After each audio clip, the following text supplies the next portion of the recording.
Assalamualaikum warahmatullahi wabarakatuh. Innal hamdalillah nahmaduhu wa nasta'inuhu wa nastaghfiruhu wa natubu ilayh wa na'udzu billahi min shururi anfusina wa min sayyiati a'malina. May yahdihillahu fa huwal muhtadi wa may yudlil falan tajida lahu waliyyan mursyida.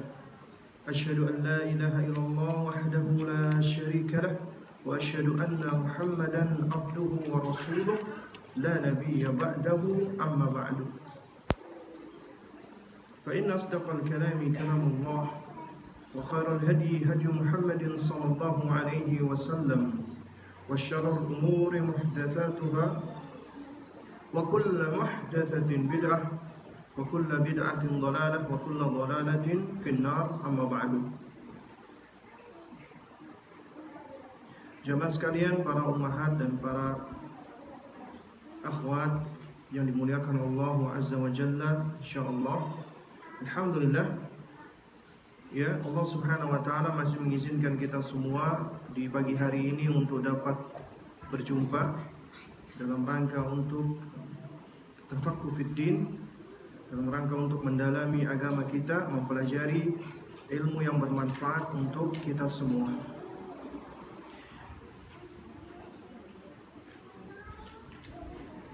Jamaah sekalian,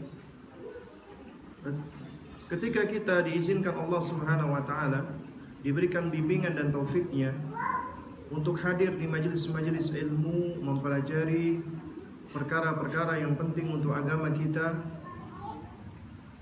dan juga yang bermanfaat untuk diri kita dan juga keluarga kita, maka sejatinya ini adalah di antara nikmat Allah yang paling besar.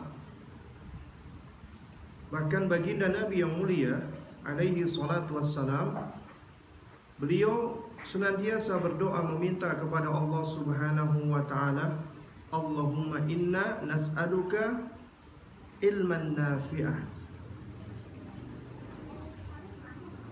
wa rizqan thayyibah wa amalan mutaqabbalah. Ya Allah, kami meminta kepadamu ilmu yang bermanfaat, rizki yang baik, dan amal yang diterima. Dan jika kita perhatikan ibu-ibu sekalian, bagaimana Nabi SAW ketika berdoa, beliau mengajarkan kepada kita tentang apa yang paling kita dahulukan. Nabi pertama meminta ilmu yang bermanfaat terlebih dahulu sebelum Nabi meminta rizki yang baik dan juga amalan yang diterima. Karena sejatinya kita tidak akan bisa mendapatkan rizki yang baik, kita nggak akan bisa membeda-bedakan mana yang baik dan yang buruk dari rezeki Allah, mana yang halal dan mana yang haram, kecuali dengan ilmu. Dan dengan ilmu yang bermanfaat, maka kita bisa membeda-bedakan antara mana yang halal, mana yang haram, mana yang baik dan mana yang tidak baik. Itu semua adalah lantaran karunia ilmu. Sehingga kita mendahulukan untuk meminta kepada Allah ilmu yang bermanfaat. Demikian pula amalan mutaqabbalah, amalan yang diterima. Amalan kita tidak akan diterima oleh Allah meskipun seikhlas apapun kita beribadah, apabila kita ketika beramal tidak sesuai dengan ilmu, tidak sesuai dengan cara yang dituntunkan, tidak sesuai dengan cara yang dikehendaki Allah, sehingga Allah tidak meridhai dan mencintai amalan tersebut. Padahal sudah sama-sama kita ketahui bahwa yang dimaksud dengan ibadah adalah ismun jami'un likulli ma yuhibbuhullahu wa yarda minal aqwali wal af'ali zahirah wa batinah. Ibadah itu adalah suatu sebutan yang komprehensif yang mencakup semua apa yang Allah cintai dan ridhai dari amalan dan perkataan yang zahir ataupun yang batin. Jadi semua perkataan, semua perbuatan yang zahir yang tampak, yang batin atau yang tidak tampak, selama itu Allah ridhai, selama itu Allah cintai, maka itulah ibadah. Dan kita tidak akan bisa mengetahui apa yang Allah ridhoi dan apa yang Allah cintai kecuali dengan mengikuti manusia yang paling tahu tentang apa yang Allah ridhoi dan Allah cintai, dan manusia itu paling diridhoi dan dicintai Allah, yaitu mengikuti Rasulullah SAW. Dan mengikuti Rasulullah itu termasuk ilmu yang bermanfaat. Meneladani Rasulullah itu termasuk ilmu yang bermanfaat. Jadi apabila kita menegakkan haknya Allah di dalam tauhidnya, tauhid rububiyah, uluhiyah dan asma wa sifat, maka kita pun juga mentauhidkan Rasulullah di dalam mutabaah. Tauhidul mutabaah. Kita menjadikan Nabi satu-satunya yang berhak untuk diikuti, diteladani dan dicontoh dalam segala hal.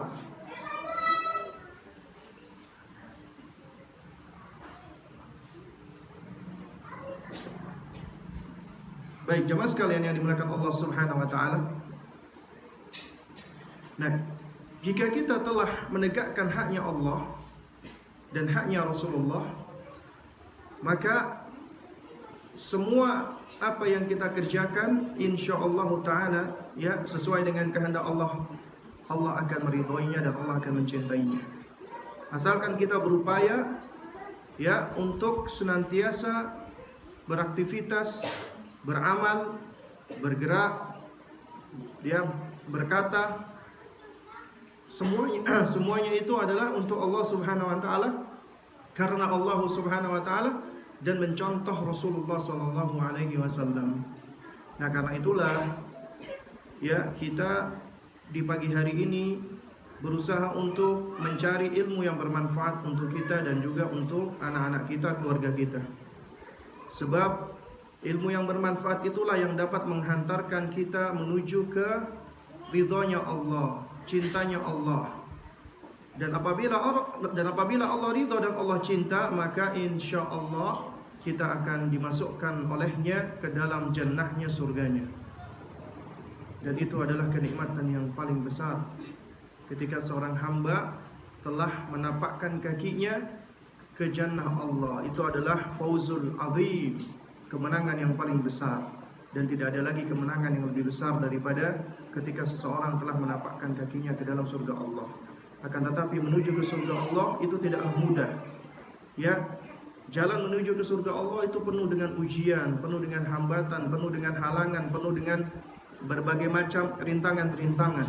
Karena kita diuji oleh Allah. Allah ingin menguji kita, melihat kita apakah kita layak tidak untuk ditempatkan ke dalam surganya Allah Subhanahu wa taala. Allah ingin menguji kita apakah benar-benar kita tulus atau tidak, apakah benar-benar kita ikhlas, apakah benar-benar kita layak atau tidak untuk dimasukkan ke dalam jannahnya Allah Subhanahu wa taala. Karena itu siapa yang bersabar, siapa yang beramal, lalu kemudian dia ya beramal sesuai dengan ilmu, lalu kemudian dia juga berusaha untuk mengajarkan ilmunya kepada orang-orang yang dia sayangi, yang dia kasihi, orang-orang yang dekat dengan dia, ya dengan jalan ini ya Allah Subhanahu wa taala akan meridhoi dan mencintai hamba-hambanya, dan Allah tempatkan hamba tersebut ke dalam surganya. Baik, jamaah sekalian yang dimuliakan Allah Subhanahu wa taala, ya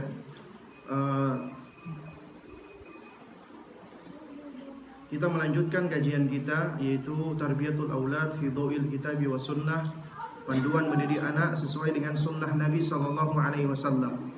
Ya, buku yang ditulis oleh Syekh Abdul Salam As-Sulaiman hafizahullahu taala. Jika di pertemuan sebelumnya kita sudah mempelajari ya, yaitu salah satu bab atau langkah yang paling penting, yaitu mengajarkan kalimat tauhid kepada anak-anak, mengajarkan tauhid kepada anak-anak kita, maka ya kita di bab ini akan mempelajari tentang salah satu ya perkara yang penting juga yang seringkali hilang dari kita, seringkali kita lalaikan dan kita lupakan, yaitu bab adab, membiasakan mereka untuk beradab dan berakhlak yang baik. Dan suatu hal yang tidak boleh kita menutup mata darinya, yaitu bahwasanya kebanyakan pendidikan di negeri kita itu mengabaikan tentang perkara ini. Yang sekarang lagi marak disebut dengan pendidikan karakter.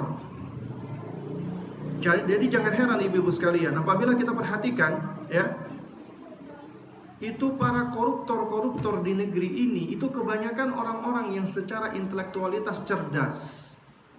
Mereka pintar, cerdas, lulusan dari kampus-kampus universitas ternama. Kemudian dari sisi akademiknya juga hebat-hebat, cerdas mereka. Dan dahulu seringkali kita atau orang tua kita menilai kesuksesan anak hanya sekedar dilihat dari kecerdasannya. Bahkan mulai dari kecil udah dilihat, wah ini anak sudah banyak hafalannya. Semakin banyak hafalannya dianggap semakin cerdas.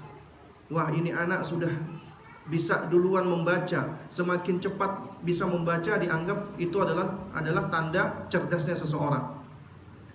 Jadi kita menggunakan parameter ketika menilai orang, termasuk anak kita, adalah dari sekedar kemampuan intelektualitasnya. Akhirnya ketika waktu bergulir, tampak ternyata kecerdasan intelektualitas ini apabila tidak diiringi dengan karakter, dengan akidah yang benar, dengan akhlak yang benar, itu kebanyakan merusak. Jadi jangan heran apabila kita dapati orang-orang yang disebut dengan psikopat misalnya ya. Itu orang-orang yang memiliki kecenderungan psikopat, itu juga orang-orang yang cerdas, orang-orang yang pintar. Intelektualitasnya di atas rata-rata. Karena itu apabila kita mengejar keberhasilan dari pendidikan anak kita hanya dilihat dari intelektualitas saja, maka ini adalah suatu hal yang keliru besar, bahkan bisa menimbulkan musibah, bencana. Seharusnya seorang muslim yang dia dahulukan, yang dia kedepankan adalah pendidikan tauhid, pendidikan akidah pada anak-anaknya, dan pendidikan akhlak, pendidikan adab. Ini adalah kunci dari kesuksesan pendidikan para ulama-ulama kita terdahulu, para salafus saleh. Yang mana sebagian dari konsep ini itu ternyata diadopsi oleh negeri-negeri kafir, terutama tentang masalah etika atau moral atau akhlak atau pendidikan karakter. Mereka sudah lebih dahulu dibanding kita untuk di zaman ini. Dan ternyata tanpa kita sadari, yang lebih dekat dengan metodenya para salaf di dalam mendidik anak-anak mereka adalah mereka, orang-orang kafir dibandingkan kita. Karena mereka yang lebih tahu tentang muyulul atfal, tentang karakteristik anak-anak. Mereka lebih tahu tentang sifat-sifatnya anak, sehingga mereka mendidik anak sesuai dengan apa? Dengan karakteristik tersebut. Ya, sehingga akhirnya mereka tidak melakukan kezaliman kepada anak. Sedangkan kita kaum muslimin, kita banyak lalai, kita banyak abai. Akhirnya apa? Akhirnya kita banyak ya hanya fokus melihat kepada anak kita itu dari sisi yang tangible. Ya, hanya sesuatu yang bisa kita indera saja. Yaitu semakin banyak hafalannya, semakin cepat bisa baca bukunya, semakin cepat bisa berhitung. Jadi menggegas dan melihat kuantitas. Ini adalah mindset yang sudah terbelakang sebenarnya, tapi ternyata masih banyak dipegang oleh kebanyakan orang tua kita, termasuk yang sudah ngaji, yang sudah belajar, yang sudah ngaji sunnah. Itu juga banyak yang mindsetnya seperti ini, ya. Dan ini memang suatu hal yang tidak bisa salahkan. Karena apa? Karena ini adalah sesuatu yang memang sudah kita dapati secara turun temurun ya dari orang-orang tua kita. Nah, karena itulah ibu-ibu sekalian, inilah pentingnya kita perlu untuk belajar dan terus belajar, menggali ilmu, mempelajari ilmu. Dan apabila kita perhatikan ilmunya orang-orang terdahulu para salaf, itu tidak akan menyelisihi yang namanya ya konsep-konsep teori pendidikan yang memang berangkat dari hasil penelitian, observasi, ya, yang objektif, jadi tidak bias, benar-benar meneliti. Karena manusia itu bisa dijadikan objek penelitian, dilihat perilakunya, sifatnya, behaviornya dan seterusnya, ya. Nah, selama itu pendidikan yang objektif, maka sejatinya seperti mempelajari sunnah kauniyah Allah. Dan sains itu termasuk sunnah kauniyah Allah, ya. Dan itu adalah sesuatu yang bisa diamati dan dipelajari. Dan apabila itu memang benar, ya, maka sunnah kauniyah Allah itu tidak akan menyelisihi sunnah syar'iyah Allah, ya, yaitu sesuatu yang sudah Allah tetapkan di dalam Al-Quran dan di dalam sunnah Nabi yang mulia alaihi salatu wassalam. Baik, jamaah sekalian rahimakumullah, langkah ke-13 qala al-muallifu hafizahullah, yaitu membiasakan anak-anak kita untuk beradab dan berakhlak yang baik. Ya. Muallif Syekh Abdul Salam As-Sulaiman hafizahullah berkata, setelah memasuki usia sapi, nah ini coba perhatikan ibu-ibu. Setelah memasuki usia sapi, berapa usianya, Bu? Hah? Usia 2 tahun. Usia sapi usia 2 tahun, ya.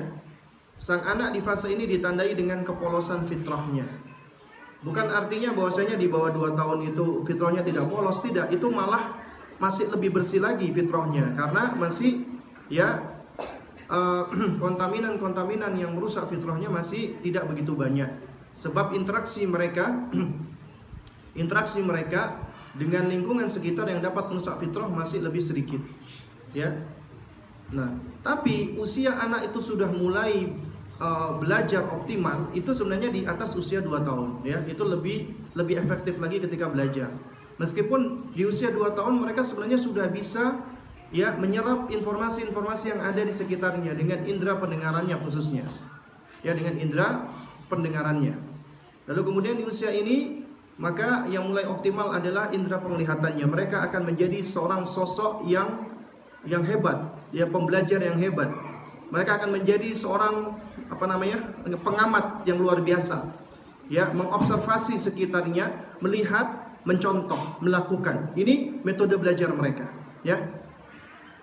Nah, mereka senang dengan meniru, taklid dan mencontoh, ya. Yang kita sebut dengan usia mimikri. Karena apa? Karena metode belajar mereka adalah mereka melihat, memandang, mengobservasi, kemudian mereka akan mengikuti apa yang ada di sekitarnya, mencontoh apa yang ada di sekitarnya. Dan kalau kita perhatikan ibu-ibu sekalian, metode mimikri, metode mencontoh ini sebenarnya bukan hanya dimiliki oleh manusia, tapi juga ada pada hewan. Karena ini metode belajar yang paling sederhana, paling simple. Tapi metode belajarnya manusia, mencontohnya manusia itu lebih sempurna dibandingkan metode mencontohnya hewan. Hewan itu hanya terbatas. Hewan itu mereka mau mengikuti, mencontoh itu apabila diberikan instruksi, kemudian dibiasakan, kemudian diberikan ya hadiah dan hukuman. Misalnya contohnya kita perhatikan anjing misalnya. Ya. Anjing itu diberikan contoh dan instruksi dari majikannya untuk melakukan sesuatu. Jika benar diberikan makanan. Jika salah biasanya dibentak, dimarahin ataupun mungkin juga dipukul. Akhirnya mereka secara instingtif akan mempelajari hal tersebut. Nah, tapi mereka mempelajari itu semua hanya sekedar ya berangkat dari insting mereka, ya. Jadi hanya menjadikan kebiasaan saja. Tapi manusia enggak. Manusia itu ya pembiasaannya itu adalah juga harus juga dari sisi ya merangsang kognisi mereka, merangsang akal mereka, ya. Nah, karena itulah apabila kita perhatikan metodenya manusia, ya metode pembelajarannya itu nggak bisa lepas dari 2 hal yang sekarang ini sudah menjadi semacam kesepakatan bersama ya sebagai konsep pendidikan di dunia, yaitu afeksi dan kognisi. Ya, ada aspek cinta kasih di situ, melibatkan perasaan, dan ada aspek kognisi yang mengajarkan anak untuk lebih logis atau mempergunakan akal yang Allah karuniakan pada mereka. Ya. Nah, jadi mereka senang meniru dan mencontoh sehingga mereka mudah dibentuk, ya. Mereka akan mudah dicetak. Nah, ini kalimat yang sangat benar sekali ibu-ibu sekalian. Karena yang namanya pendidikan karakter, kalau kita perhatikan ya, kata karakter itu kan berasal dari bahasa Inggris, character. Ternyata karakter ini berasal dari bahasa Yunani, dari kata karasein. Karasein ini maknanya adalah ukiran, ya, ukiran. Apabila kita melihat ukiran ini yang tampak itu adalah apa? Polanya, patternnya, ya. Pola ini yang membentuk sesuatu. Nah, dari pola ini kita bisa melihat ini ada ciri khas. Contohnya misalnya kita melihat Gucci ya. Gucci itu kan ada pola-polanya, ya. Nah, dengan melihat polanya kita bisa tahu, oh ini Gucci Cina, ini Gucci Turki, oh ini Gucci Eropa. Misalnya contoh batik ya. Batik itu juga punya pola di situ. Dengan melihat pola kita bisa tahu, oh ini batik Kalimantan, ini batik Jawa Tengah, ini batik Malaysia, batik apa namanya? Terengganu, ini batik ini dan batik itu. Karena di situ ada pola. Ya.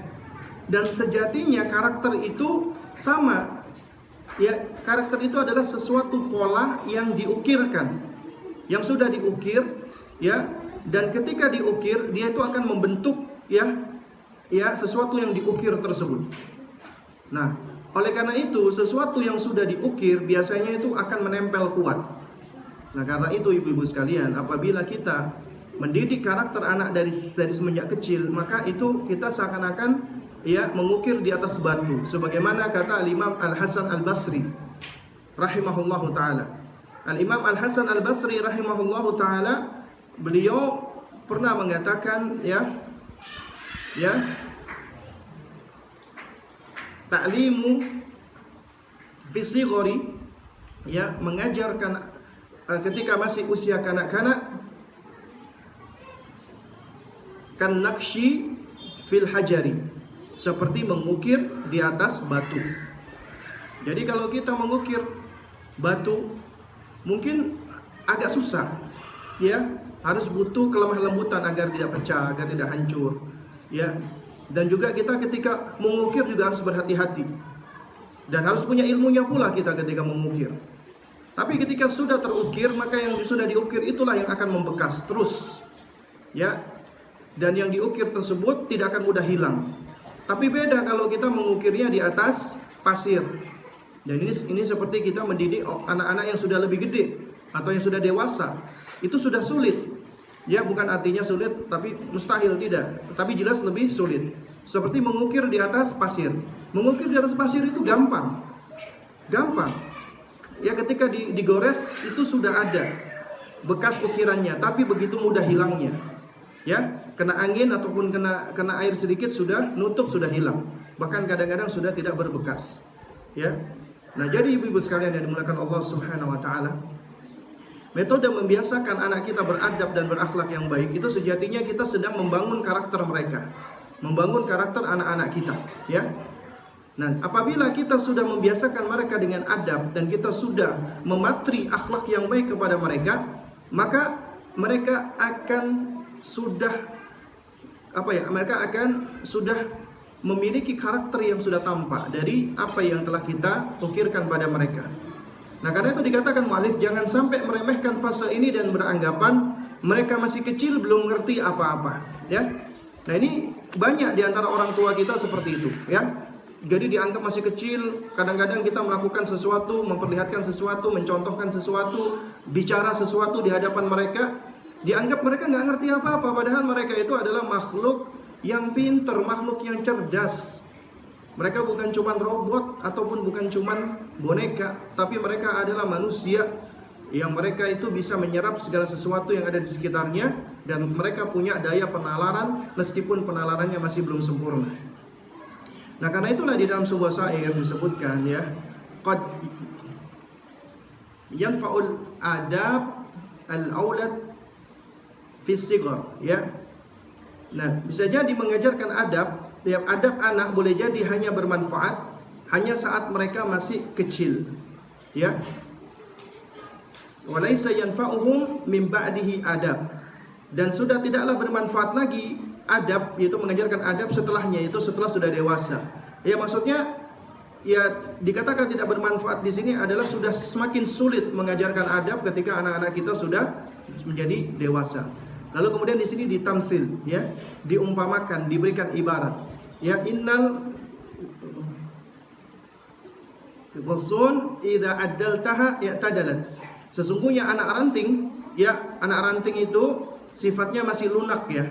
Karena kambiumnya adalah masih ini, ya, dia ranting itu masih lunak, ya. Jadi dia masih belum menjadi batang. Ya.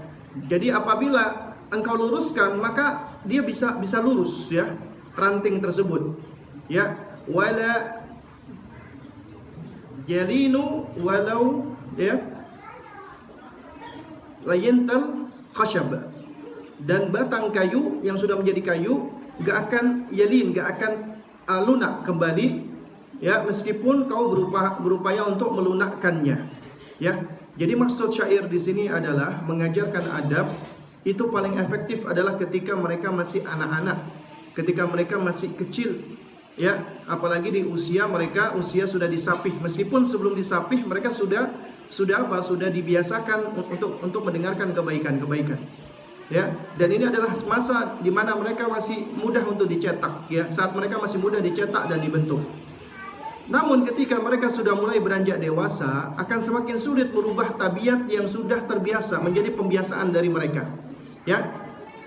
Nah, ini sebagaimana kita dapat meluruskan ranting kecil yang masih lunak batangnya, dan kita nggak akan bisa merubah ranting tersebut saat sudah menjadi batang ya. Itu apabila mau kita bengkokkan lagi atau kita luruskan, itu sudah nggak bisa karena sudah keras ya. Nah, karena itu ibu-ibu sekalian, ini menunjukkan bahwasanya ya, masa kanak-kanak ya, anak-anak kita yang masih anak-anak itu sangat penting sekali untuk kita perhatikan ya, terutama harus sudah kita didik adabnya. Nah, karena itu melatih atau mengajarkan adab itu mulai dari semenjak mereka masih kanak-kanak, di bawah 7 tahun sudah dibiasakan adab.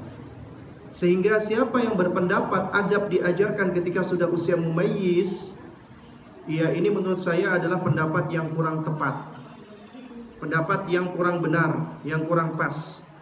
Karena ada sebagian dari para praktisi pendidikan beranggapan anak-anak itu di bawah usia 7 tahun itu intinya adalah ya katanya menurut konsepsi mereka untuk apa ya, untuk melihat keberhasilan atau indikasi dari pendidikan anak-anak di bawah 7 tahun dilihat dari 2 hal ya, yaitu apa? Yaitu jadi difokuskan kepada 2 hal, yaitu apa? Penuntasan egosentris ya, sama membangun imaji positif ya. Jadi ini memang teori atau konsep yang sebenarnya yang kita nggak bisa pungkiri berangkat dari konsepnya orang-orang non muslim, orang-orang kafir ya, seperti teori egosentris tadi ya, yaitu penuntasan egosentris sampai usia 7 tahun. Artinya selama 7 tahun anak-anak itu dibiarkan ya, dibiarkan sampai egosentrisnya itu selesai atau puas. Dan ini pun juga dari kawan teman-teman ini pakai dalil ya, sehingga usia di bawah 7 tahun adalah usia belum semestinya mereka sudah dibiasakan dengan adab nanti di usia mumayyiz ya. Nah, ini adalah jadi dalam dunia pendidikan ya, dalam dunia pendidikan adanya perbedaan pendapat ini adalah suatu hal yang lumrah sekali ya, suatu hal yang lumrah ya. Jadi yang kita ikuti sebenarnya adalah argumentasinya, hujahnya, dalilnya ya. Sejauh mana argumentasi tersebut lebih sesuai dengan Al-Quran dan Sunnah, itu yang seharusnya kita ambil, yang kita lihat. Apabila kita perhatikan buku-buku Tarbiyatul Aulad, Tarbiyatul Abna yang ditulis oleh ulama-ulama kaum muslimin, maka hampir semuanya menjelaskan perkara adab itu harus sudah diajarkan dari semenjak kecil. Bahkan dari semenjak usia sapih itu mereka sudah mulai usia yang memikri, meniru. Dan memang ya, mengajarkan adab pada anak-anak itu bukan cuma sekedar dikasih perintah, tapi di usia ini adalah dicontohkan. Karena mereka metode belajarnya adalah meniru dan mencontoh ya. Metode belajar mereka adalah meniru dan mencontoh ya. Nah, karena itu di sini mu'allif berkata, maka dari itu didiklah mereka semenjak dini adab makan, adab tidur, adab memberi dan menjawab salam, mengambil dan memberi dengan tangan kanan, mengucapkan alhamdulillah jika bersin, menjawab doa orang yang bersin, dan seterusnya. Ya, ini dilakukan secara perlahan-lahan, sedikit demi sedikit ya. Jadi tidak langsung semuanya.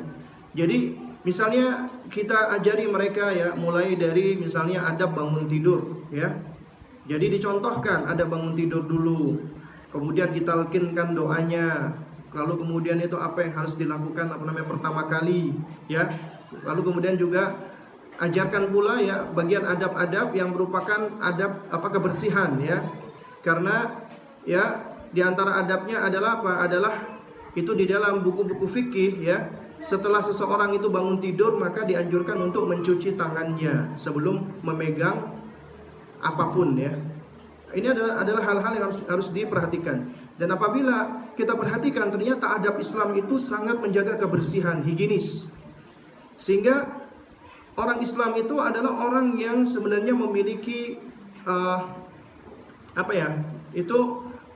memiliki pola hidup yang paling sehat sebenarnya, dan juga bersih atau higienis, ya. Kalau kita bandingkan orang-orang bule, orang-orang barat, ya, itu kalau orang-orang barat, apalagi di zaman-zaman awal-awal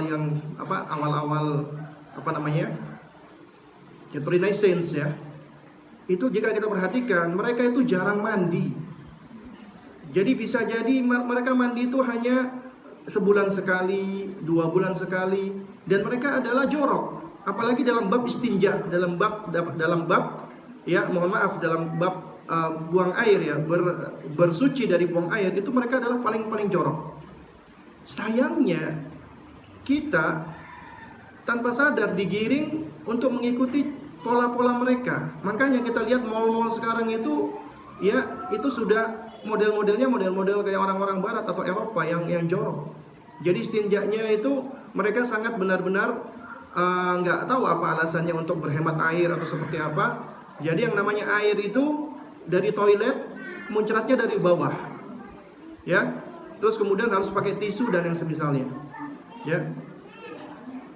Nah, padahal kita kaum muslimin itu dianjurkan menjaga kebersihan banget, apalagi ketika istinja, ya.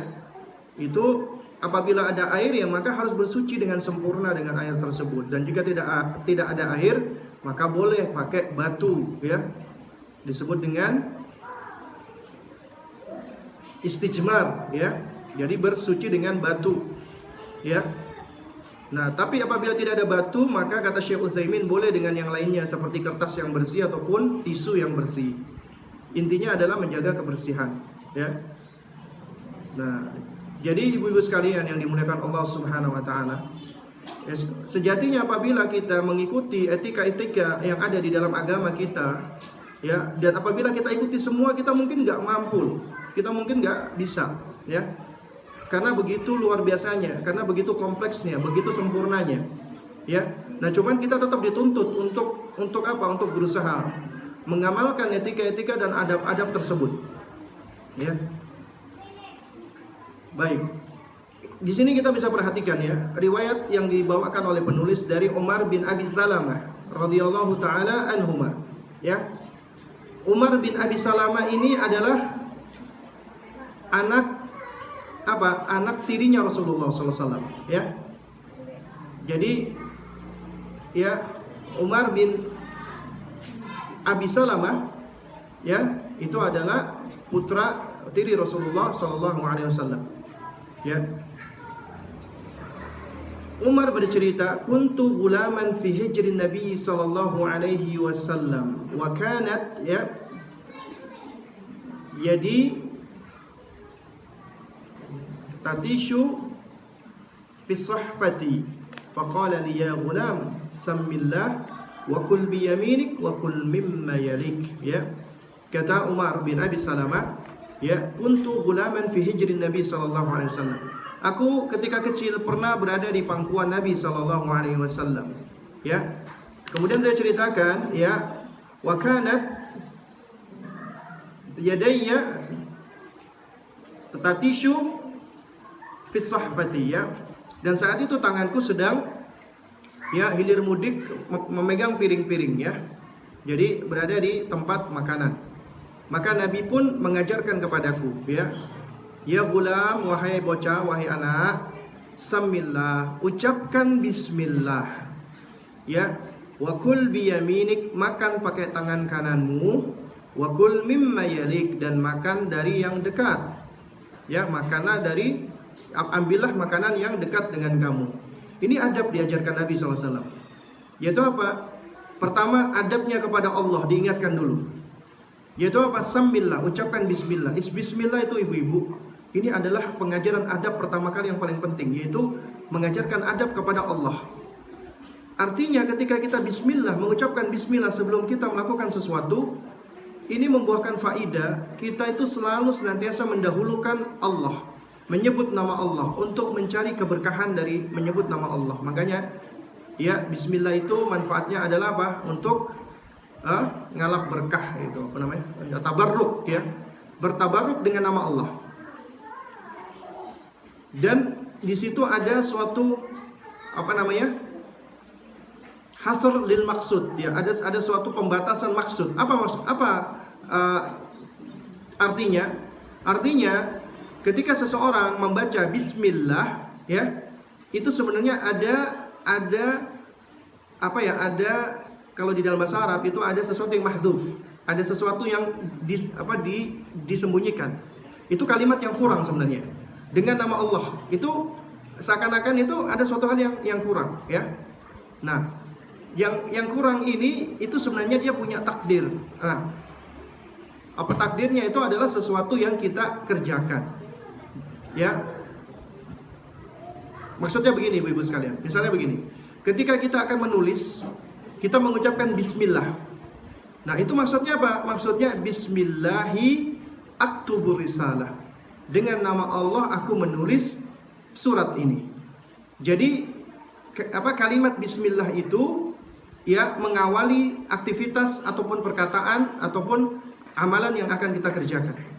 Dan dia itu membatasi maksud. Maksudnya adalah ya, aku mendahulukan menyebutkan nama Allah dalam rangka mencari keberkahan sebelum aku melakukan perbuatan tersebut. Nah, makanya ketika kita mau minum air misalnya, kita ucapkan bismillah, maknanya adalah bismillahi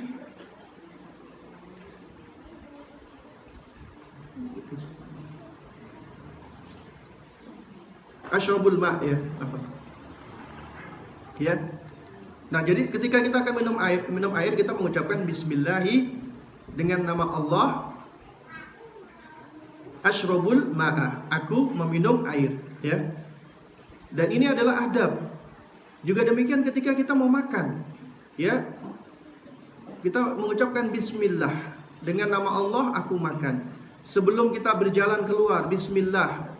Bahkan ini juga yang dilakukan ya oleh oleh para nabi dan rasul. Dan ini juga sunnahnya Nabi SAW. Seperti misalnya ketika kita akan keluar rumah, kita juga mengawali dengan bismillahi tawakkaltu 'ala Allah. Ya, dengan nama Allah aku bertawakal, ya. Rasulullah mengajarkan adab yang paling utama, yaitu adab kepada Allah. Samillah, ucapkan nama Allah. Kemudian wakul biyaminik, makan dengan tangan kananmu. Wakul mimma yalik, dan ambillah makanan dari yang dekat.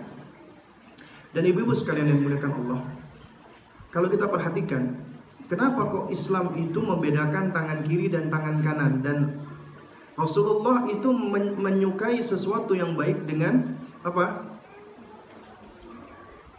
At-tayammun namanya, ya. Namanya tayammun, bukan tayamum, bukan, ya. Namanya tayammun. Itu Nabi menyukai melakukan sesuatu dengan tangan kanan dalam hal-hal yang baik ataupun mubah. Tapi dalam hal-hal yang bersifat misalnya istinja, buang air, atau yang bersifat-sifat yang kotor atau yang jelek, itu dengan tangan kiri. Nah, itu diajarkan di dalam agama kita. Kalau di dalam agama lain itu nggak dibedakan tangan kanan sama tangan kiri. Orang mau makan tak pakai tangan kiri, orang mau makan pakai tangan kanan, orang mau cebok pakai tangan kanan, itu nggak dibedakan. Nah, kenapa Nabi melakukan ini? Yang pertama adalah memang Nabi tahu ini adalah tuntunan yang berangkat risalah dari Allah. Dan Nabi tahu ternyata syaitan itu makannya pakai tangan kiri. Dan agama kita diperintahkan untuk membedakan dengan makhluk-makhluk yang jelek, yang buruk, yang jahat. Ya, makanya Nabi ketika melihat ada seorang laki-laki makan dengan tangan kiri, Nabi menginggarinya dan mengatakan kul biyaminik, ya, makanlah dengan tangan kananmu, wala takul bishimal, janganlah kamu makan pakai tangan kiri. Kenapa? Lianna syaitana ya'kulu bishimal, karena syaitan itu makan pakai tangan kiri. Itu disebutkan alasannya.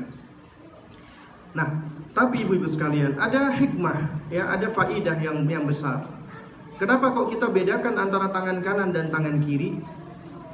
Agar kita terbiasa melakukan perbuatan-perbuatan baik dengan tangan kanan, ya, sehingga apabila kita makan pakai tangan kanan, ya, sehingga apabila kita misalnya melakukan istinja, ya, kita cebok pakai tangan kiri, ini ternyata ada faidah, ya, ada hikmah besar, yaitu apa? Islam mengajarkan sesuatu hal yang sebenarnya bersifat higienis atau kebersihan di situ.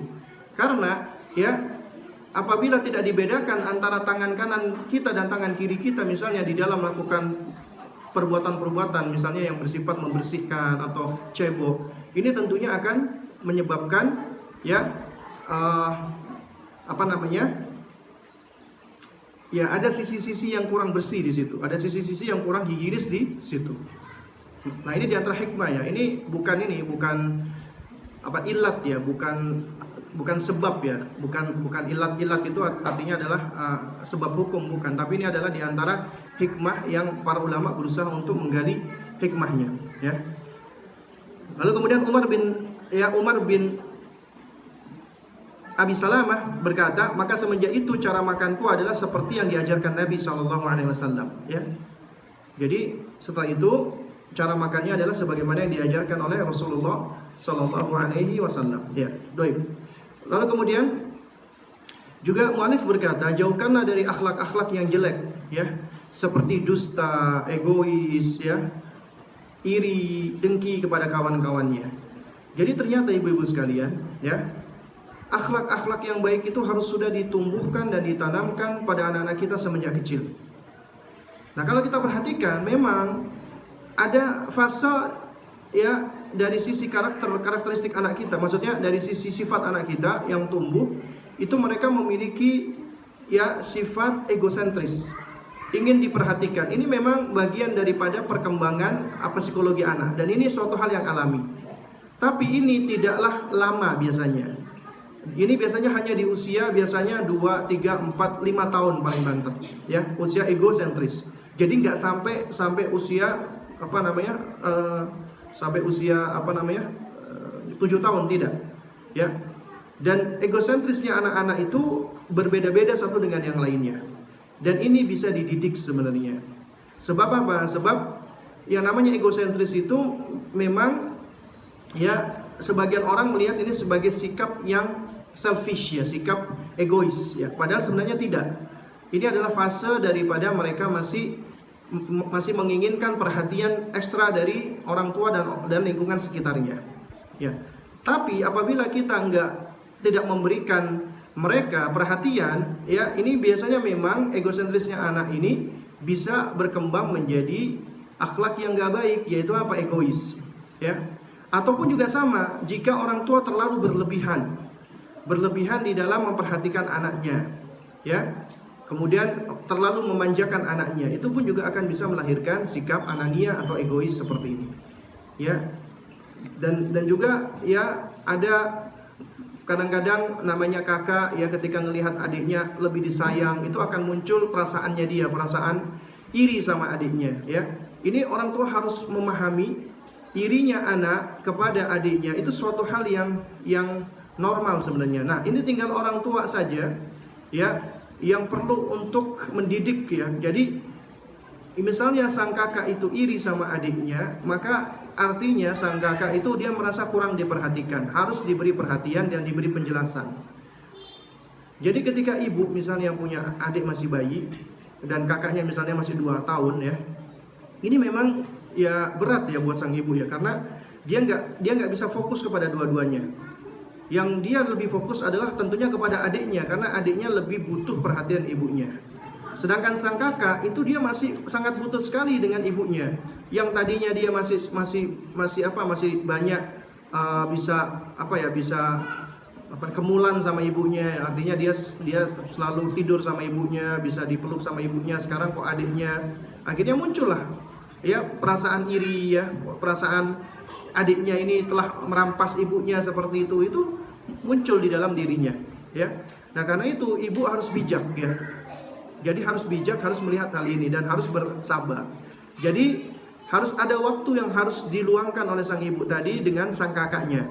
Misalnya sang adik lagi tidur misalnya, itu anaknya diajak bermain, diajak ngobrol, kemudian ceritakan buku. Dan kalau perlu adalah ketika misalnya sang ibu sambil menyusui, itu misalnya bisa sambil ya menghabiskan waktu sama-sama dengan sang abangnya atau sama mbaknya tadi, sang kakak tadi. Dan apabila ibunya selalu melibatkan sang kakak ya di dalam aktivitas-aktivitas bersama, atau ibu misalnya bisa ngajarin kakaknya, ya kak ibu minta tolong ambilin ini ambilin itu buat adik. Kemudian juga kita jelaskan ya ini adalah ini ya nak atau kak adik ini adalah amanat dari Allah. Allah titipkan buat Umi sama Abi. Dan ini juga sama, Allah titipkan buat kamu. Kamu adalah menjadi abangnya, kamu menjadi kakaknya. Dan anak-anak itu dia secara fitrah pasti akan menyayangi itu, akan menyayangi menyayangi adiknya, ya. Atau bahkan dia secara fitrah anak-anak kita itu sayang sama makhluk-makhluk yang ada, ya. Mereka itu secara asal ya itu tidak mau menyakiti apalagi membunuh hewan, ya. Nah, mungkin ada di antara ibu-ibu punya pengalaman ya ngelihat anaknya. Mungkin punya anak usia 2 tahun ya, pada saat ngelihat hewan ya, dia tuh ngelihatnya tuh dengan begitu excited ya. Misalnya ngelihat semut ya. Jadi dia kadang-kadang ingin menunjukkan ke uminya. Ya, dia mungkin masih belum bisa ngomong, dia cuma manggil-manggil uminya untuk melihatkan dulu ada hewan. Ini adalah sesuatu hal yang dia tuh lagi interest ya. Dia lagi tertarik gitu ya dengan hewan itu ya. Nah, cuman kadang-kadang sang ibu pada saat anak kita itu lihat hewan-hewan yang menjijikkan, kecoa misalnya, akhirnya sang ibu ngambil sandal, dipukul kecoanya, ceplok ya. Akhirnya apa? Akhirnya si anak ini belajar. Ya, akhirnya anak ini belajar. Oh, berarti kalau ada hewan ini dipukul. Tapi ternyata setiap kali ada hewan, semut juga dipukul sama dia. Nah ini apa? Ini jadi ada hal-hal yang memang patut menjadi perhatian dari orang tua. Jadi orang tua misalnya ketika hendak membunuh hewan yang memang menjijikkan atau mengganggu ya, dikhawatirkan bisa membawa penyakit, itu harus disampaikan kepada anak. Ini kecoa itu menjijikkan. Nah, cuman kalau yang lainnya ini semut, misalnya semut hitam, itu kita bilang kita nggak boleh membunuh semut misalnya seperti itu. Atau misalnya ada kucing ya. Nah, ini namanya kucing juga sama. Jadi artinya kayak kucing itu ibunya harus mencontohkan, misalnya dikasih makan, dikasih minum ya. Agar fitrahnya anak menyayangi hewan itu muncul ya. Dan ibu-ibu yang dimuliakan Allah Subhanahu wa taala, itu berdasarkan dari penelitian ya, sifat psikopat pada anak-anak itu diantara tanda-tandanya adalah dari semenjak kecil anak itu, apalagi di usia 2 tahunan ya, anak itu sudah senang menyiksa hewan. Itu diantara salah satu tanda-tanda anak ini memiliki kecenderungan psikopat. Apalagi ketika menyiksa hewan dia merasa senang ya. Jadi kalau misalnya ada dia ketemu belalang misalnya ya, belalang ini itu disiksa, kakinya dicabut-cabut, sayapnya dicabut, kemudian kepalanya dicabut ya. Lalu kemudian dia tuh kayak merasa senang ya. Ini berarti fitrahnya itu sudah mulai rusak si anak ini. Karena apa? Karena fitrah ini selalu mengajak ya itu adalah tabiat yang baik ya. Tabiat yang selamat dari keburukan. Nah, ini orang tua harus memperhatikan ini dan harus membersamai terus anaknya. Agar apa? Agar anak itu nggak boleh menyiksa hewan, apalagi menyiksa seperti kakinya dicabut-cabut. Kalaupun membunuh hewan, karena hewan itu hewan yang mengganggu, yang berbahaya, itu pun nggak boleh dengan menyiksa, nggak boleh disiksa, harus langsung mati gitu ya. Nah, karena ada loh anak-anak itu dia senang untuk ketika menyiksa hewan, minta kepada ibunya beliin ayam ya, anak ayam, ternyata anak ayamnya itu disiksa sampai mati ya. Ini bahaya banget untuk perkembangan kejiwaannya, karena dia akan merasa puas ketika dia menyiksa makhluk hidup di situ. Dan ini ya, dan apalagi kalau sampai sang anak ini terpapar ya dengan tontonan-tontonan yang sadis ataupun yang mengerikan. Nah, ini adalah perkara-perkara yang perlu menjadi perhatian kita Ibu sekalian, karena jangan heran apabila kita dapati berita beberapa waktu yang lalu anak SMP 15 tahun itu membunuh anak masih balita ya. Dan ketika dia menyerahkan diri, dia mengatakan bahwasanya dirinya tidak menyesal dan dia puas melakukan hal tersebut. Nah, itu berarti memang ada gangguan kejiwaan ya. Dia ada kecenderungan kepada psikopat. Psikopat itu diantara cirinya adalah ketika dia melakukan perbuatan keji, perbuatan buruk, perbuatan jelek, dia tidak merasa bersalah. Bahkan dia merasa senang dan merasa puas. Ya. Ya. Baik. Kemudian qala al-mu'allifu hafizahullah, yang juga wajib diperhatikan oleh orang tua adalah hendaknya orang tua memperingatkan anaknya dari segala bentuk yang haram, sebagaimana Nabi memperingatkan Hasan dari memakan sedekah, karena sedekah itu adalah haram untuk ahlul bait, untuk keluarga Nabi. Ya. Nah, sebagaimana diriwayatkan oleh Abu Hurairah radhiyallahu taala anhu, beliau menceritakan ya, akhadal Hasan bin Ali tamratan ya. Al Hasan bin Ali mengambil kurma ya, min tamri sadaqah ya, dari kumpulan kurma-kurma sedekah ya. Faja'alaha fihi, kemudian dimasukkan ke dalam mulutnya kurma tersebut. Nabi melihat, faqala Rasulullah sallallahu alaihi wasallam, maka Nabi pun langsung berkata kepada Hasan, kih ya. Itu maksudnya bahasa untuk memuntahkan ya, muntahkan makanan tersebut ya. Irmi biha ya. Kemudian Nabi mengatakan ya, ama alimta ya, anna la na'kul as-sadaqah ya. Muntahkan, tidakkah kamu tahu bahwa kita ini ahlul bait ya, enggak boleh memakan dari harta sedekah. Ini menunjukkan bahwasanya Nabi menjaga ya perkara yang halal dan haram, terutama yang masuk ke dalam mulut ya sang anak. Jadi ini penting sekali Ibu kita perhatikan. Jadi perkara-perkara yang haram dan halal itu kita harus bersikap yang tegas. Seperti Nabi melihat Hasan memasukkan kurma, udah masuk di dalam mulutnya ini, disuruh Nabi muntahkan, cih ya, kih. Disuruh muntahkan sama Nabi ya. Karena apa? Karena khawatir masuk ke dalam tubuh sang anak makanan haram. Karena itu perhatikan ibu-ibu di dalam memberikan makan pada anak-anak kita.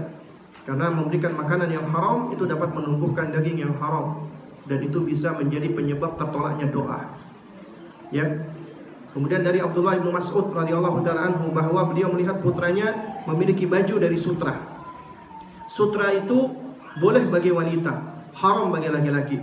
Maka beliau langsung merobek bajunya Abdullah bin Mas'ud, ya. Beliau langsung merobek baju putra beliau sembari mengatakan innama hadzalin nisa, sesungguhnya baju sutra itu hanya untuk wanita.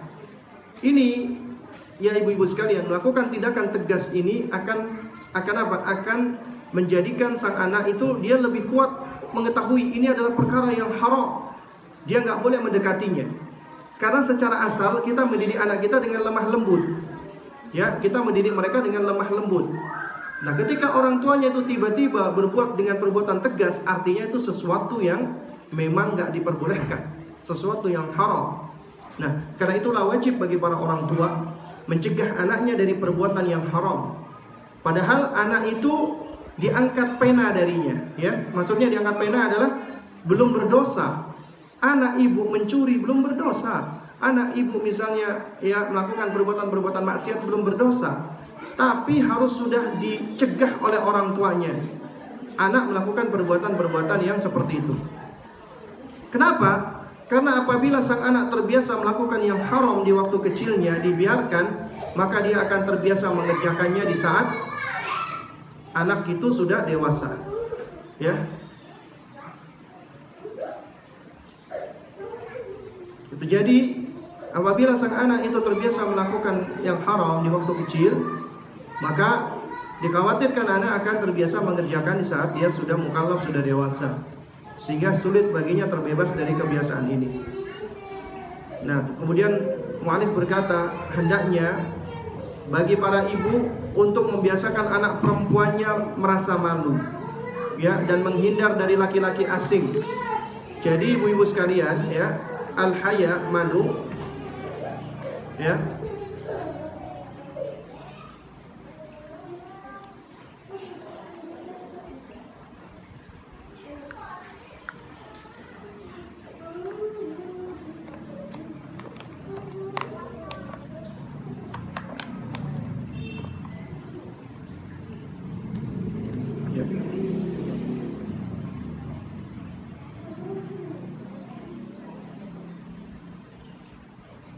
ya.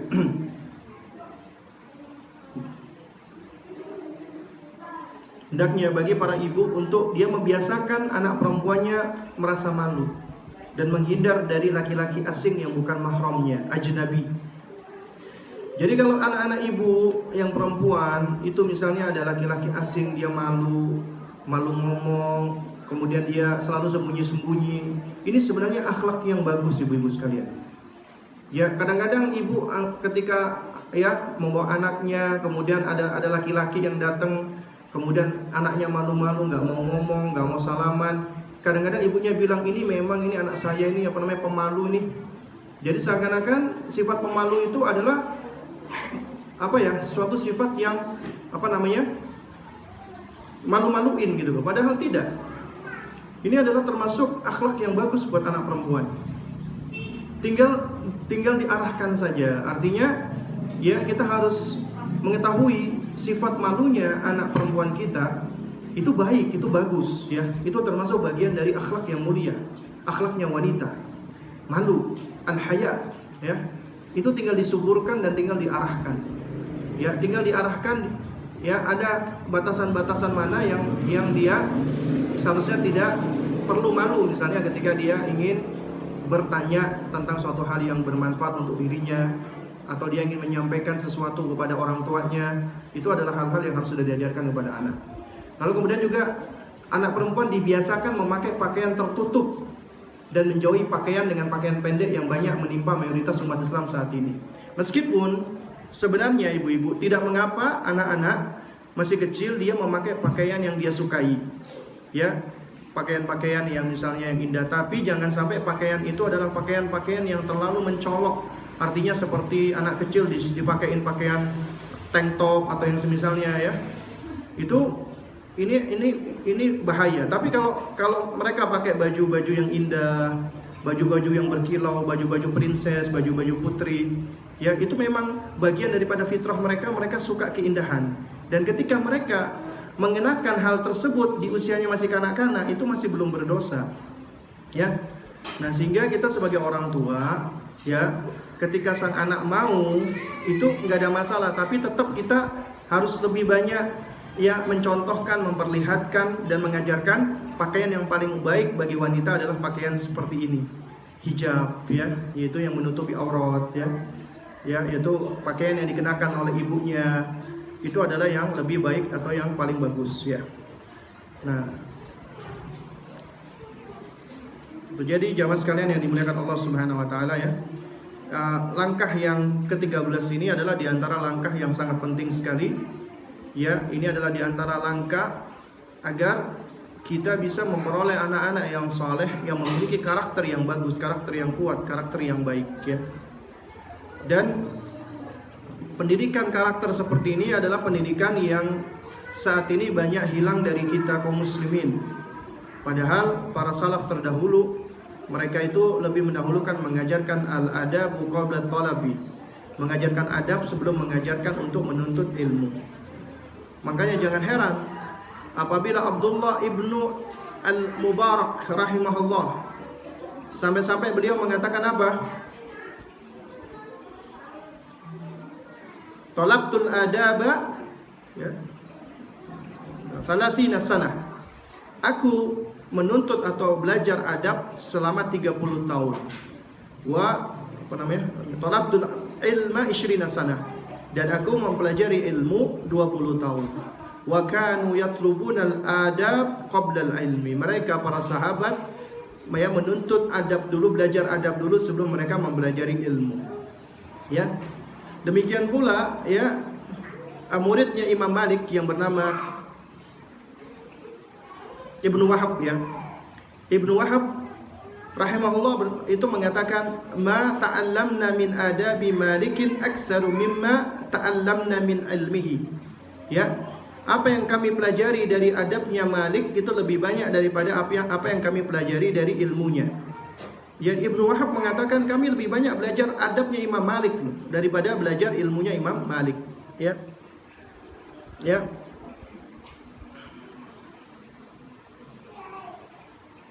Juga demikian Sufyan Ats-Tsauri rahimahullah, ya, mengatakan kanu la yukhrijuna abna'ahum li talabil ilmi hatta yata'addabu 20 sanah. Ya, mereka para salaf tidak mengeluarkan anak-anak mereka untuk belajar menuntut ilmu sampai mereka mengajarkan adab itu selama 20 tahun, ya, diajarkan adab, ya. Makanya Al-Imam Yahya Al-Ambari sampai-sampai mengatakan ilmun bila adab kanarin bila hatab, ya. Ilmu tanpa adab itu seperti api tanpa ada kayu bakarnya. Wa adabu bila ilmin kajismin bila ruhin. Adab tapi tanpa ada ilmunya seperti fisik enggak ada rohnya, ya. Seperti fisik gak ada rohnya, ya. Baik, jamaah sekalian, ibu-ibu yang dimuliakan Allah Subhanahu Wa Taala, ya. Dan di antara yang disebutkan oleh para ulama mengajarkan adab itu adalah apa? Yang pertama kali adalah yaitu mendidik iman mereka dulu, mengajarkan akidah terlebih dahulu. Karena ini termasuk mengajarkan adab pertama kali, yaitu adab kepada Allah. Baru kemudian, ya, adalah mengajarkan etika-etika atau adab-adab, ya, sebagaimana yang diajarkan Rasulullah dan agama kita. Bagaimana caranya? Dengan cara ta'wid, membiasakan, ya, membiasakan hal tersebut, kemudian dilakukan secara tadrij, ya, atau tadarruj, ya, bertahap, step by step, dilakukan secara bertahap. Kemudian baru dilakukan secara tikror, mengulang-ulang, enggak cuman 3 kali 5 kali. Kemudian istimror, berkesinambungan terus menerus. Dan apabila itu sudah dilakukan dan itu sudah terus menerus, itu akan istiqrar, akan menetap di dalam diri seseorang sehingga itu menjadi adabnya, menjadi akhlaknya, akan menjadi karakternya dia. Ya. Baik jamaah sekalian, ibu-ibu yang dimuliakan Allah, mungkin ini yang dapat saya sampaikan. Jika ada pertanyaan, ya, dipersilakan.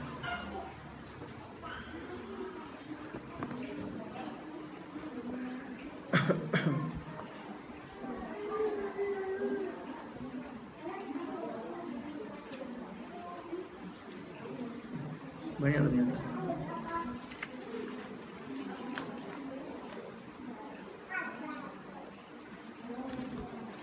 Baik.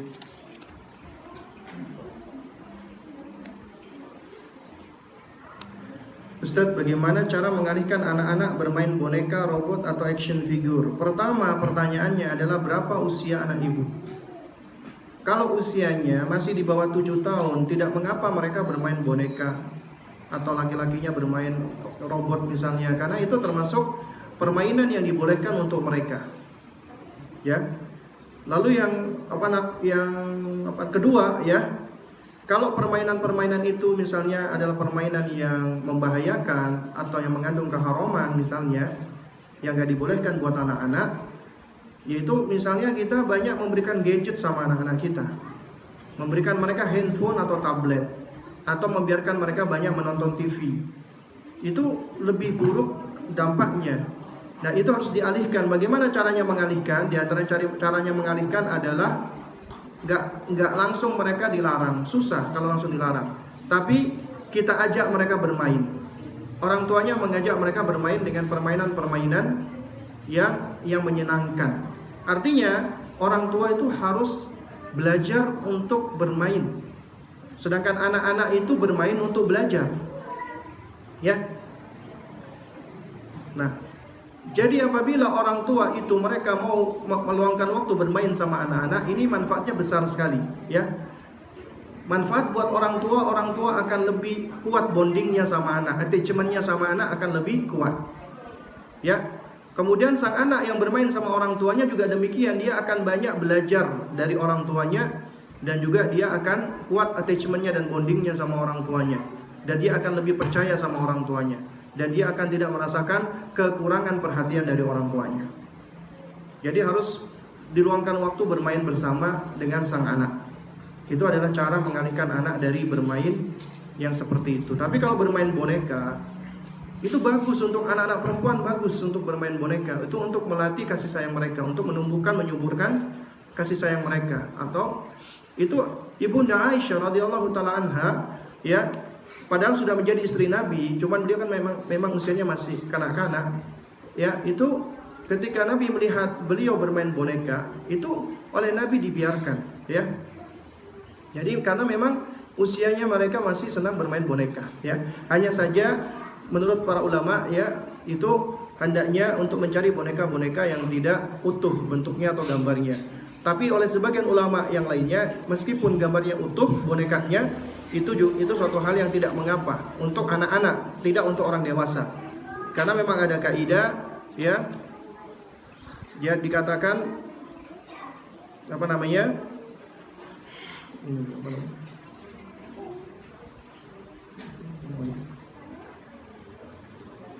Yustaghfaru lisibyan ma la yustaghfaru lil kibar. Ya, diberikan uzur atau dimaafkan hal itu untuk anak-anak, tapi tidak diberikan uzur untuk orang dewasa. Artinya anak-anak boleh main boneka, tapi ibu-ibu jangan main boneka.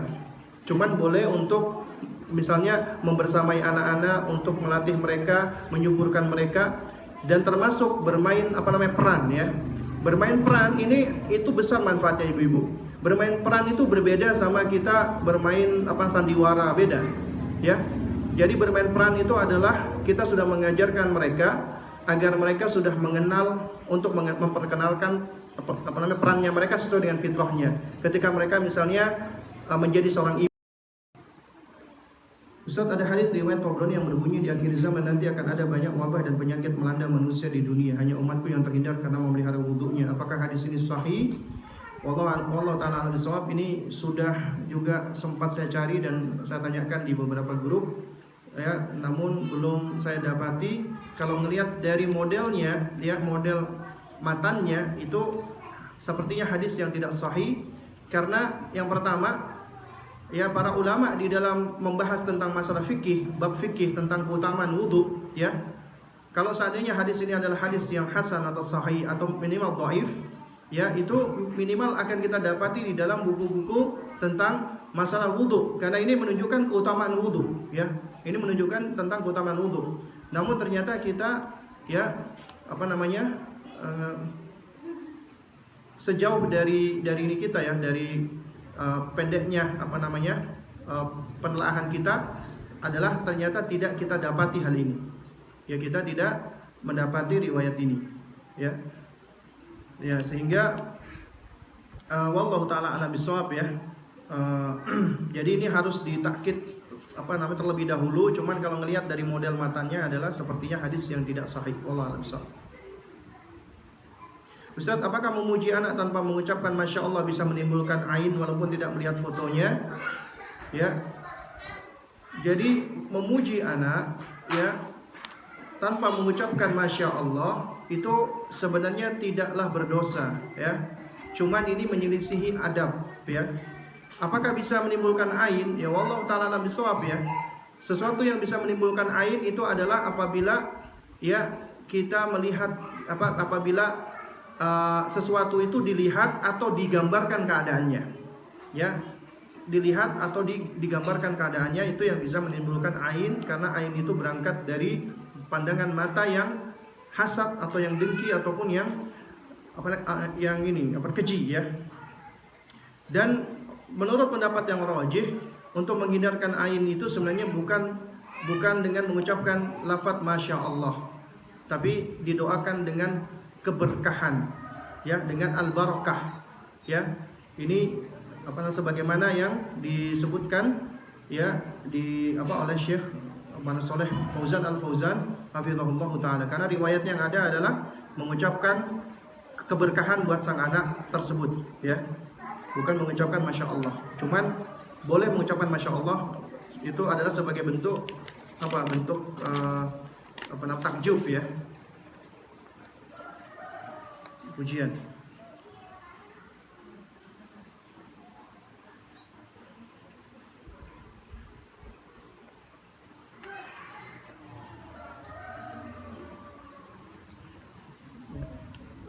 Ini panjang ya. Ada kejadian suatu ketika suami harus keluar kota. Beliau video call dengan saya, ingin berbicara dengan anak. Anak lebih kurang 2,5 tahun. Pada saat itu pula adik saya ikut juga video call. Namun pada saat itu terucap perkataan, jangan mau teleponan dengan papa, dari adik saya dengan maksud bercanda. Tapi suami saya jadi marah dengan perkataan itu. Suami berpikir kalau itu sebagai bentuk menjauhkan bapak dengan anaknya. Hingga saat ini lebih kurang 2 tahun, hubungan suami dengan adik dan keluarga saya renggang, padahal sudah saya jelaskan bahwa itu hanya bercanda. Setiap saya dan anak ke rumah ibu saya, beliau marah dan tidak suka. Bagaimana solusi yang sedat agar hubungan suami dengan adik dan keluarga saya baik lagi? Yang pertama, adiknya harus minta maaf. Adiknya mengucapkan seperti itu dengan maksud bercanda, harus minta maaf. Jadi yang minta maaf bukanlah istri, tapi adiknya. Adiknya harus minta maaf dengan tulus, dengan benar, karena kadang-kadang ucapan candaan yang tidak dianggap bercanda, dianggap serius, ini memang bisa merusak ukhuwah, bisa merusak silaturahim, ya. Jadi kunci utamanya adalah sang adik tersebut harus minta maaf sama kakak iparnya ini, ya. Harus benar-benar minta maaf dengan permohonan maaf yang benar-benar, karena ini bagian daripada taubat, ya. Karena ketika sang adik itu mengatakan jangan mau teleponan dengan papa, ini adalah suatu ucapan yang nggak baik, ini adalah ucapan yang nggak benar, ucapan yang bisa membawa kepada dosa. Dia harus bertobat kepada Allah, dan ada haknya, ya, sang suami tadi ini yang harus dia tunaikan, haknya kakak ipar yang harus dia tunaikan. Dia harus minta maaf, ya. Dan juga sama, sang istri, sang kakak juga harus memberikan nasihat pula ke adiknya, bahwasanya ucapan dia adalah ucapan yang salah, meskipun dengan niat bercanda, ya, karena tidak semua candaan itu baik, ya, dan tidak semua candaan itu, ya, itu bisa dianggap bercanda, ya. Nah, jadi sang kakak juga harus memberikan nasihat pada sang adik, harus minta maaf, ya. Apalagi kalau dampaknya sampai menyebabkan sang suami marah, ya, apalagi sampai juga merembet kepada keluarga-keluarga yang lainnya. Jadi kuncinya sang adik harus minta maaf, ya. Minta maaf pada sang suami dengan permintaan maaf yang sebenar-benarnya, dengan tulus, ya. Kemudian yang kedua, apabila suami nggak mau memaafkan, ya, maka ya harus bersabar. Istri harus bersabar, adiknya juga harus bersabar, karena itu adalah dampak atau akibat daripada ucapan yang dia keluarkan. Tapi tetap harus terus berbuat baik, ya, harus terus berbuat baik dengan sang suami, ya. dan istri berusaha untuk untuk mendekatkan suami ya dengan keluarganya ya. Dan juga harus dijelaskan bahwasanya pun seandainya dia marah, dia nggak berhak marah sama keluarganya yang lain. Dia nggak, jadi ajak berbicara secara secara logis ya. Dan laki-laki itu lebih mudah diajak bicara secara logik. Kalaupun seandainya dia marah, marahnya hanya sama adiknya aja, nggak boleh dia marah juga kepada bapak mertuanya, ibu mertuanya, atau saudara-saudaranya yang lainnya ya. Nah, ini yang juga harus disampaikan sebagai bab nasihat ya. Ustaz, apabila ada pembeda dalam menggunakan tangan kanan dan kiri, bagaimana dengan anak yang kidal? Apa itu suatu bawaan dari lahir yang tidak bisa diubah atau bisa diubah dengan merubah kebiasaan? Baik, memang ya kalau dilihat dari ilmu perkembangan otak ya, bahwasanya memang penggunaan tangan kanan dan tangan kiri itu ya, ini adalah suatu hal yang istilahnya bisa dipengaruhi oleh faktor otak ya. Makanya ada anak-anak yang kidal. Karena itu dalam hal ini ya harus dirinci. Rincian pertama ya adalah suatu perbuatan atau aktivitas amalan yang memang harus menggunakan tangan kanan. Meskipun si anak ini kidal, maka dia harus dibiasakan dan diajarkan mempergunakan tangan kanan. Contohnya makan, minum, meskipun dia kidal harus tetap tangan kanan. Yang kedua, ketika dia beristinja, dia tetap harus mempergunakan tangan kiri, dan itu adalah suatu hal yang lebih mudah buat dirinya. Tapi untuk pekerjaan-pekerjaan yang sifat asalnya mubah, seperti contohnya menulis ya, seperti contohnya misalnya menulis, atau dia melakukan aktivitas kayak nyapu ya, atau memegang sesuatu, biasanya tangan kirinya memang lebih kuat ya, sehingga dia tidak mengapa ya, maksudnya dia tidaklah berdosa pula apabila dia melakukannya dengan tangan kiri. Tapi hal-hal yang berkaitan dengan adab, misalnya dia berjabat tangan, menyerahkan sesuatu, menerima sesuatu, itu pakai tangan kanan. Ya, termasuk makan harus dengan tangan kanan, ya. Wallahu a'lam bishawab. Ya, sisa 2 pertanyaan lagi. Bagaimana jika kita sudah tidak mengikuti datang ke tahlilan, tapi tetap dikirimkan ke rumah nasi box? Apakah makanan tersebut boleh dimakan atau bagaimana sebaiknya? Secara asal makanan tersebut halal, boleh dimakan, ya. Jadi makanan tersebut adalah makanan yang halal secara asal. Meskipun ada khilaf di antara para ulama apabila makanan itu berupa makanan sembelihan. Sebagian ulama najd mengatakan jika sembelihan hendaknya tidak dimakan. Tapi pendapat yang rajih adalah sembelihan kaum muslimin halal dimakan, tetap halal dimakan, boleh dimakan. Sehingga apabila kita dikirimi nasi-nasi seperti itu, ya secara asal boleh dimakan. Ya, tapi kalau bisa kita tolak maka itu lebih baik agar tidak menimbulkan fitnah. Fitnahnya adalah ini orang acara-acara tahlilan tidak mau ikut, tapi kalau dikasih makanan nerimo, ya, akhirnya menimbulkan fitnah. Kalau menimbulkan fitnah maka lebih baik ditolak. Nah, cuman ya kita lebih tahu tentang kondisi kita. Kalau malah kita tolak malah menimbulkan fitnah yang lebih besar, maka hendaknya kita jangan menolaknya, ya. Ya wallahu a'lam bishawab ya. Dulu waktu saya masih kecil, masih SD, saya pernah maki-maki orang atau marah-marahin orang. Dulu dia pernah kontrak di rumah orang tua saya dan saya juga lupa masalahnya. Dulu, tapi saya ingat ya, dulu saya juga pernah usir dia. Sekarang saya udah hijrah, mau minta maaf sama dia, tapi bingung caranya gimana. Saya gak tahu dia pindah kemana. Pastinya dulu dia sangat sakit hati dengan apa yang saya perbuat untuk menebus dosa-dosa saya.